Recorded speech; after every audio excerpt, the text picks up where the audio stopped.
Hey, hey, it's me, your math teacher, back again. Uh, we're going to be doing a quick little video. I'm going to try and break these videos up into just example problems. I know that they sometimes feel long, so I'm really going to try and just jump right into it and just do some problems to help you model um, essentially what's going on from the Learn It section here and the Try It and Show It. So let's switch over to the visualizer. What we're going to be looking at is we're going to be looking at vector applications here. Vectors have a lot of application. Obviously, if you guys are taking physics, you know this already. Um, but in trig and calculus, they're also very, very helpful. So what we're going to have is this is a river. I know it's a green river, but it is a river. And what we're going to be doing is we're going to be taking a canoe from one side of the river to the other side of the river. So here's a little canoe, 2D canoe. It is not upside down. That is just the way I want to draw it. So we have a canoe. So we can paddle our canoe because remember, for a vector, we need a direction, and you also need a, a magnitude or how fast. So we're going to be crossing this river. The boat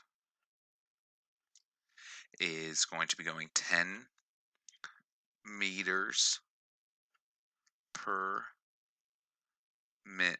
Let's do 10 meters per second. It's a very fast boat, and we can see that we're traveling due south. Notice we are going straight downward.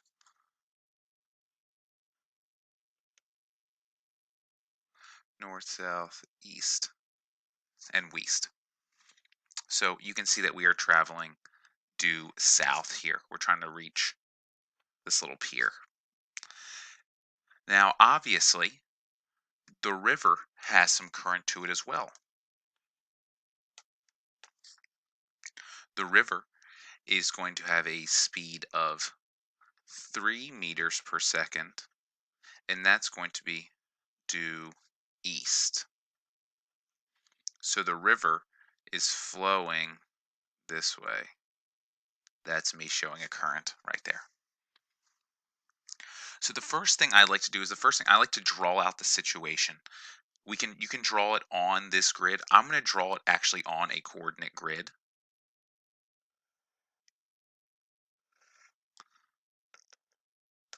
Right? So we're going 10 meters. Let me grab a darker color here. I think I got one. We're going to be going south.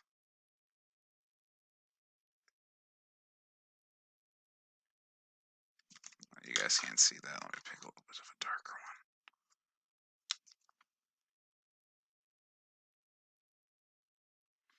We're heading south 10 meters per second, right? Notice here's my direction, here's my magnitude. We're heading east, right? From the river. This is the river's vector at 3 meters per second. This is how we draw out the diagram. So again, this is boat. I'm going to be, and this is from the river, right? Boats push, we're paddling the boat this way, river's pushing us that way. Now what we're asked to do is we're asked to find the resultant vector. The resultant vector is the vector we get for all of the forces acting on our canoe. The resultant vector, again, we call it after these operations. It shows what the resultant vector is going to be. So what I'm going to do, right, some people will draw the portion here. I'm just going to work with this triangle, right? First thing I'm going to do is I want to figure out what the magnitude of R is. And the way we denote magnitude, again, is it almost looks like an absolute value. And we mark vector kind of with this little half arrow. If I want to know the magnitude, because this is a right triangle,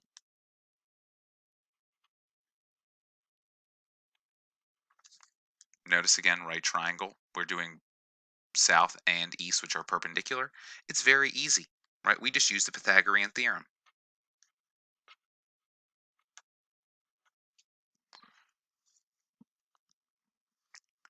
So if we're looking at the Pythagorean theorem, we have 10 squared plus 3 squared equals r squared.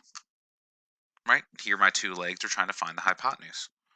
100 plus 9 equals r squared. So we're looking at 109 equals r squared. We take the square root, and I'm going to grab my handy dandy calculator.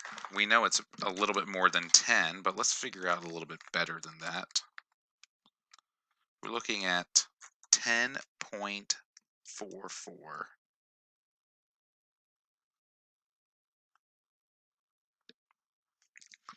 So I know the speed of the boat, our resultant vector, is equal to 10.44, which is the actual speed of the boat.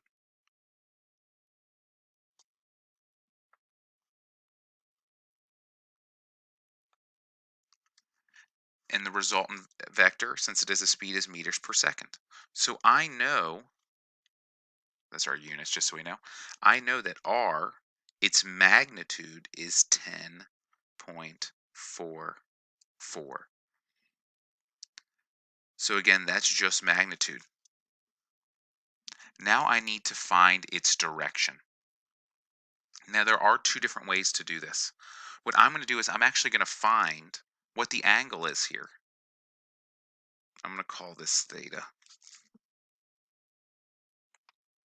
To figure out what our angle is, notice the sides.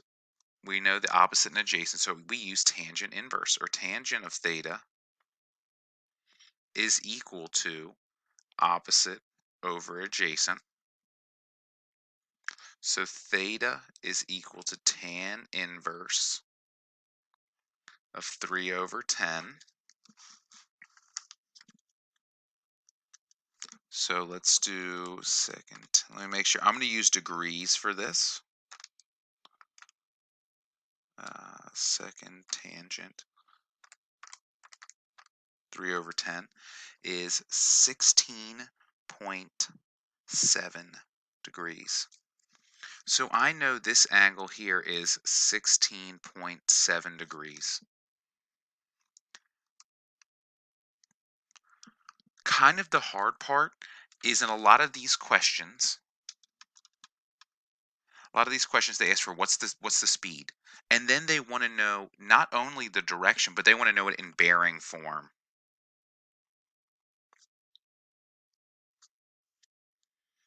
So if I'm looking at this in bearing form, I know we're traveling south, right? And essentially what the water's doing is pushing us 16.7 degrees east. So we would say 16.7 east of south.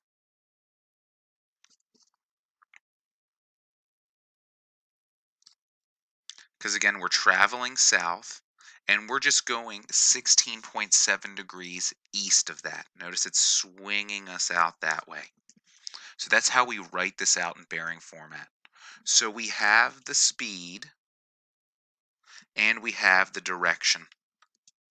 So we have our vector for crossing the river. This is just going to be our first example in calculating resultant vectors for right triangles.